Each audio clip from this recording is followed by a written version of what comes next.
Well, thank you again for joining us as a part of our Christ in Our Neighborhood program. And we are in the midst of this 7-day series on the treasures found in a kingdom treasure. The kingdom of God is a treasure, but within our kingdom, within the kingdom of God, are people. And each person on the face of the earth or in heaven are treasured uh, people. They're treasured hearts and souls designed by God. And sometimes we fail to recognize that we are all a treasure. Um, Sometimes we're even hard on ourselves to discover that. And then it's particularly difficult when we are hard on others and fail to recognize that they too are treasured sons and daughters of God, that they belong to this community of humanity here on the face of the earth as designed by God Himself. But as a part of this process of this 7-day series, I've invited members of our African American community to share with us the realities of racism and their own perspective on racism. And it's a time for us to just simply listen, not to comment. You'll notice that we have no comments underneath this Facebook or underneath the YouTube. It's a time to listen and to open up our ears so that we can open our hearts to the reality of racism within our culture. And so, to that end, we're very blessed to have various members who have shared with us um, their understanding of racism. And today, we are blessed to have James Scott, who is a member of our pastoral center here in the Diocese of San Diego, and he is the information technology support. So he's the one who allows us to have even these video conferences, these Zoom conferences. So James, I'm so very pleased that you're a part of this, and I give thanks to God that you're a part of this community here at the Pastoral Center. James, I have a simple question I've been asking everyone in these meetings. There are basically three questions, but the first question I ask you is, what is racism to you? What is racism for you? Me, when I think of racism, I am reminded of a saying by French writer Voltaire, who said that those who can be made to believe absurdities can be made to commit atrocities. And that's what racism is to me. It is an unjustified belief in the inferiority of other people based on their appearances and in some cases their actions, their behaviors. And it leads people to commit atrocities or to treat them, to mistreat those people that they feel are inferior, whether it's the police actions that we've been seeing, or if it's you're being followed by police. If you're in the Black community, you're being followed by police even though you haven't done anything. uh, that's the sort of thing that racism is to me at this point.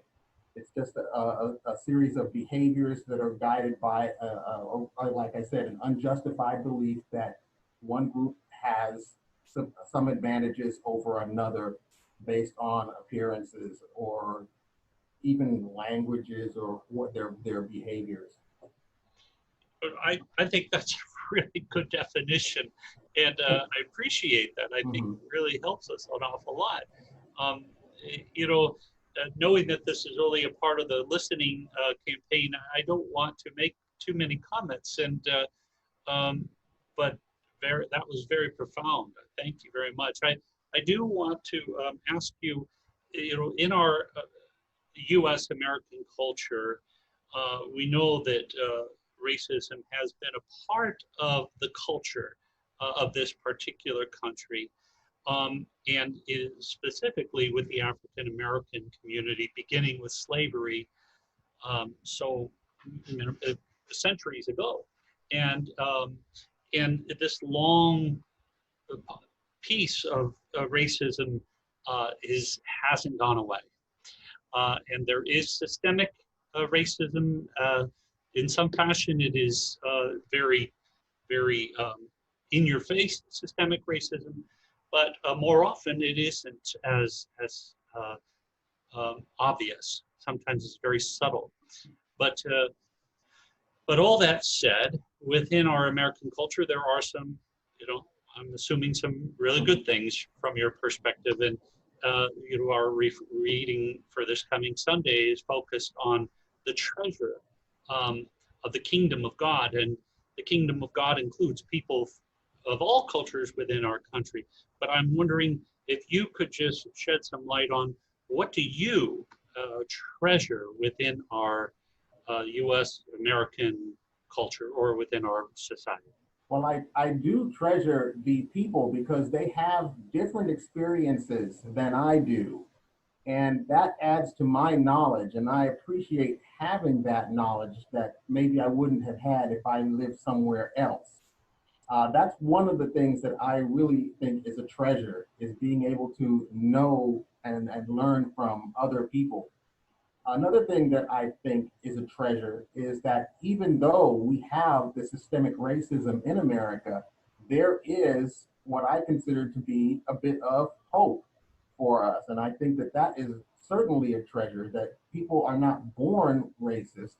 They learn this behavior. And that brings me hope, and it brings a lot of people hope because we know they can unlearn this behavior. I didn't know until recently that Dr. Seuss, of all people, was tremendously racist. He drew lots of racist cartoons, during World War II. But then he turned around and he switched it up. He got himself straight. He unlearned what he had learned, and then he produced something about racism. He produced a story called The Sneetches, which is a very good story. If you are interested in racism, you have two different groups. One, the star-bellied Sneetches, and they think they're better than the plain-bellied Sneetches. So there is that hope, and it's a very instructional story. And I'm glad that people can unlearn this behavior. And you're right. It does have to do with the people and being able to communicate with them and to share our experiences so that they understand what it is that African American community or the Asian community or any community is going through. And I think that's really the biggest treasure we have. I thank you very much, Ito. It was interesting to note that one of my previous interviews with Deacon Threet, he had mentioned hope too. That kind of he held out hope as a part of a virtue that is found within the African American community, despite all of the troubles. There's great hope, and I like how you tie that in with the knowledge. That knowledge gives us hope because we can unlearn, just as we can learn, but we can also unlearn items. So thank you very much for that sharing. Very profound.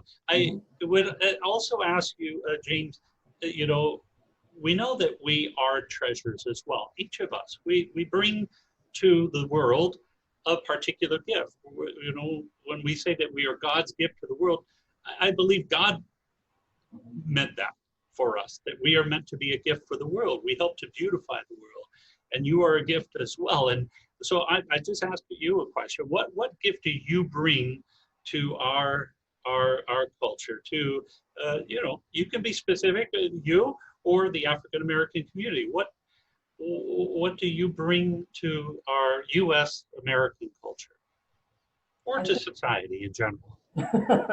I think myself, the only thing that I think I bring to America is to set an example, basically, to be an example, to be the best that I can be, so that Americans know that not every Black man is going to be some sort of monster. I also think that the African American community in general serves as sort of a mirror for America, that America can look at and say, how are we doing? What have we learned? You mentioned that this has been something of America's original sin since 1619, when slaves first arrived in America. And from that point on, it's basically been a very tough time. So what America needs to do is, again, we need to communicate. We need to look into that mirror. We need to look at other people and their experiences and say, how can we make things better? How can we do better than this? Obviously, there's something that's not quite right. What can we do?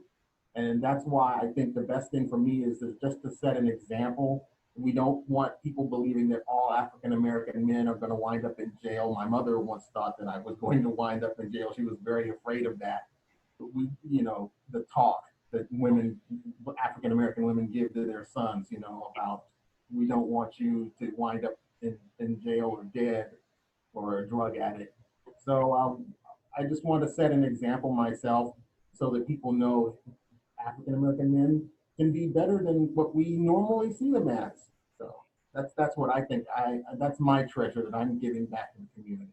Well, I really appreciate that too. And uh, uh, again, I don't want to comment, so I have to be very careful. Right. My temptation is to want to jump in and make a comment, but this is, again, trying to be true to this. I'm trying to just offer this as a point of listening. Right. But I want to say, reaffirm the reality that you are indeed a treasure, and we're truly blessed, not only because you keep our computers running, but for so much more, and mm-hmm.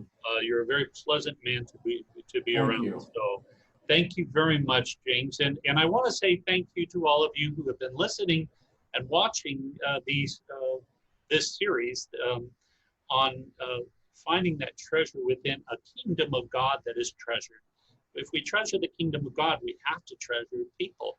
We have to treasure each other, because that's what the kingdom of God is. It's not some things. Pope St. John Paul II said, the kingdom of God is not so much a place as it is a state of being. And we are being with each other. Our being is to be with each other. So let's break all those barriers, open our ears, open our hearts, and see that we all are treasured people in the kingdom of God. Thank you so much.